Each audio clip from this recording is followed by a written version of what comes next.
Ahoy, everybody. Ryan Foland here. And in today's lecture for the AI Innovation course, the first video that you're going to be able to watch here is about the business model canvas. It's surprising to me how many people I ask, have you ever heard of the business model canvas? And they say no. And I go, okay, well, can you describe your business model? And they go, oh, so today we're going to solve both those problems. You're going to learn what it is and then how you can use it to answer the question, what is your business model? Let me share my screen and let me line this up. All right, we should be able to see this. The business model canvas, what is it and why should we care? Well, the real question is what's a business model? And I shared with you, I ask a lot of people, and I don't take no for an answer. So I have them tell me, like, well, what is a business model then, if you can't describe your own? And if you think about it for a second, think about answering this question. What is a business model? Some of you might be thinking, well, it's the amount of money that we make. Some of you might be thinking, well, it's how you market the business. Some of you are going to be thinking, well, it's more operational, isn't it? It's like how the business operates. And the reality is that if you ask 1,000 different people what a business model is, there's a good chance you're going to get 1,000 different answers.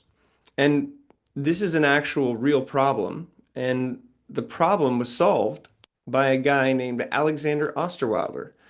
He is a Swedish dude, and he wanted to address the question, what is a business model? So much that he created a PhD thesis around it.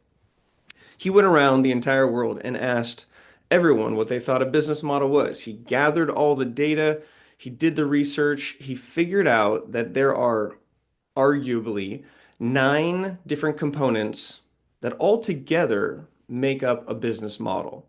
And that's why it's such a complex question, is because business is so complex. So he got together with, I think, 400 other authors and wrote this book, which was transformational in the industry, really called The Business Model Generation. And it talks about this business model canvas. What does it actually look like and why is it called a canvas? Well, it looks like this. And a canvas just helps you to understand that it's like a piece of art that you're creating, and nothing should be permanent because, like like a combustible engine, all of these things have to do with each other.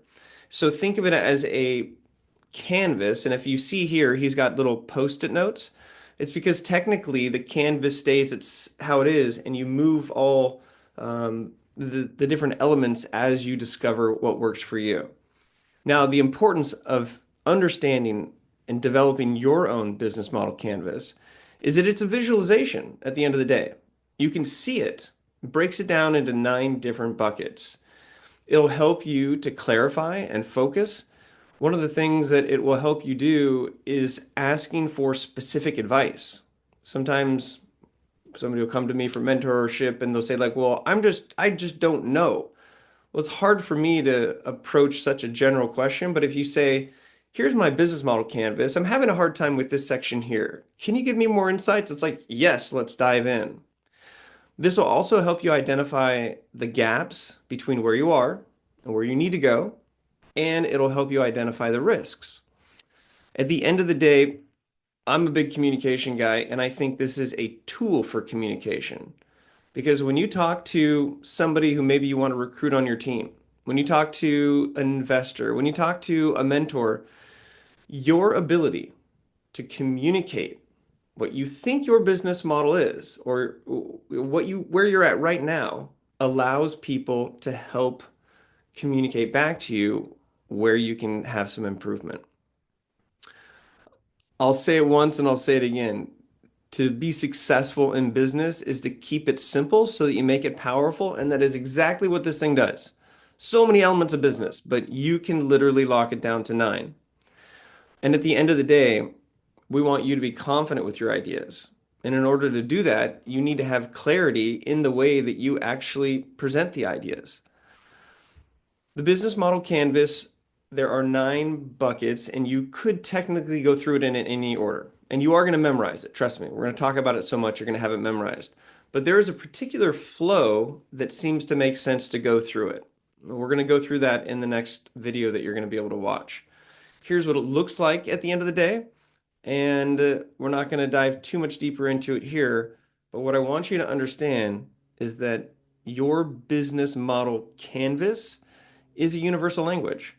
And it helps somebody in marketing and sales get on the same page, or it helps international business understand what it is that's actually going on. You're going to be preparing for not only your elevator pitch, but also your larger 5-minute pitch. And you will have an assignment in week 8 to complete and submit your business model canvas. So you're going to get your hands dirty with it. But remember, pitching is an art form, and this canvas will help you to map out, create clarity, so that then you can pick and choose the story, the problem, the solution, the market, and the other elements you want to communicate, all in a succinct manner. So there you go. That is the business model canvas. You should know what it is. You should know why you should care. At this point, you still don't understand how it works, but that's exactly why we're going to dive into it in the next video. So I keep saying so, but I need to stop saying so. That's it. We'll see you in the next video.